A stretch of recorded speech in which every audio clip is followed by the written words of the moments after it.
Hey everybody, today is Wednesday, November 23rd, and I want to talk to you a bit about crafting in pencil and paper style tabletop role-playing games.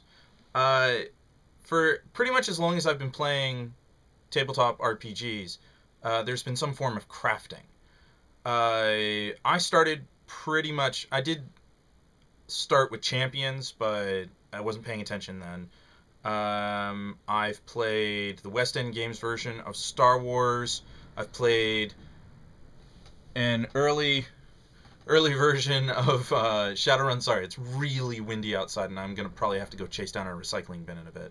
Um, I've played some rather older games, comparatively speaking. I've also played 3rd edition Dungeons and Dragons. That had a robust crafting system that was rather complex. I've played 3.5 Dungeons and Dragons. That also expanded upon the crafting system of 3.0. Still complex. I've played Pathfinder, which is effectively D&D 3.75. That crafting system is also complex. But then again, a crafting system has to be complex. You have to limit the player in some way so their character doesn't sit on the sidelines the entire time and craft grinding money for the whole party.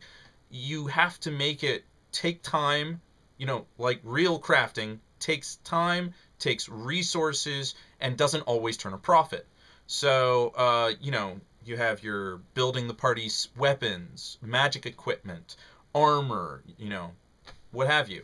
So, when you go into Star Wars, you're kind of like, okay, crafting, sure, I'm making my own blaster. I'm making my own armor, and that's about it.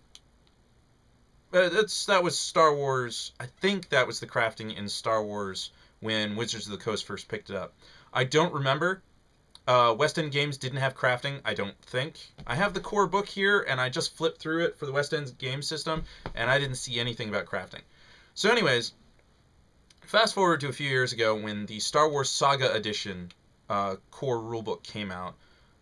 Printed by Wizards of the Coast. They had already done 2 previous versions of Star Wars. The first one was based on D&D 3.0. The second one was based on, I think, D&D 3.5.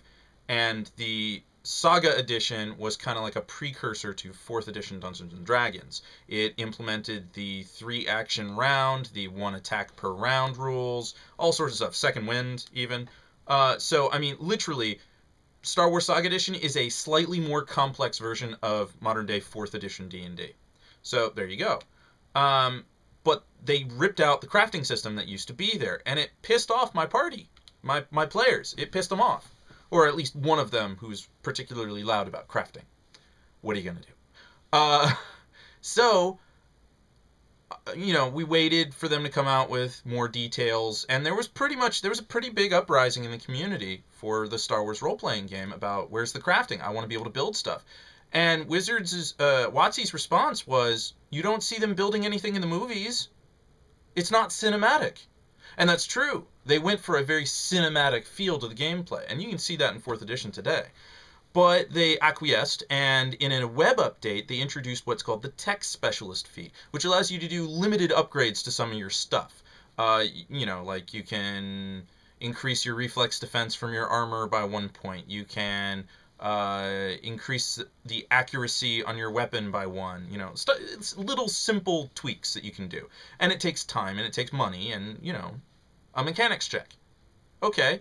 When the book Starships of the Galaxy came out, introducing a whole codex of starships that you could tap into for gameplay or what have you, they also introduced a Starship Designer feat, and they printed the Tech Specialist feat for real.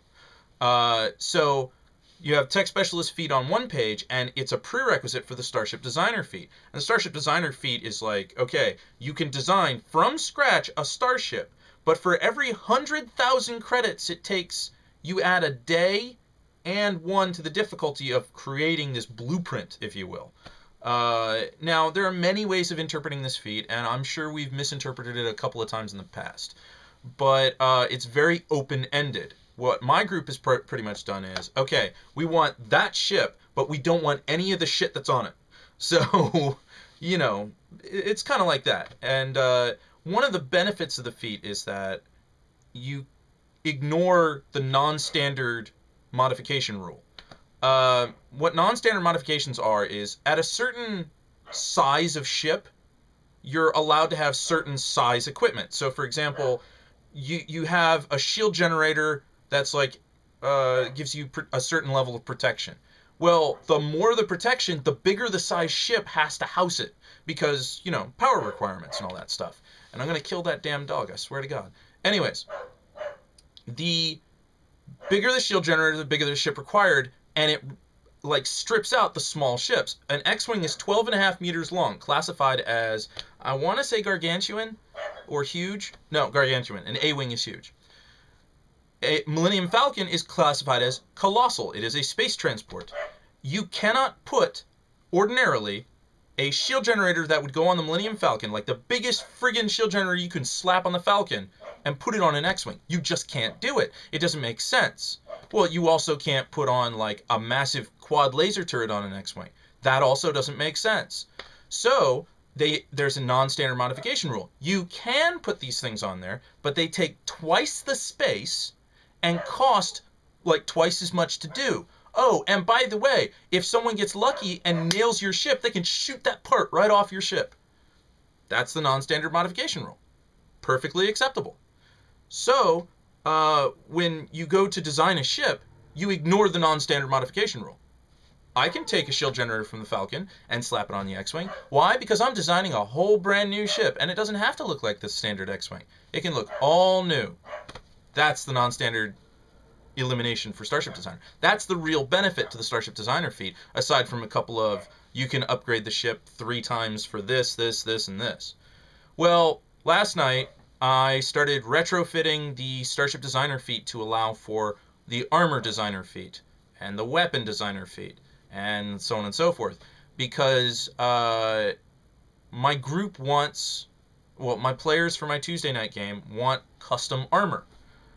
Now, I decided to make the feat really hard to get. Unlike Starship Designer, which is really easy to get, you have to be like level 5 at best.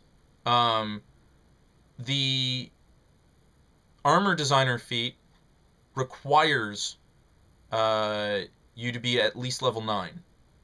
So you'll be getting it at level 12, probably.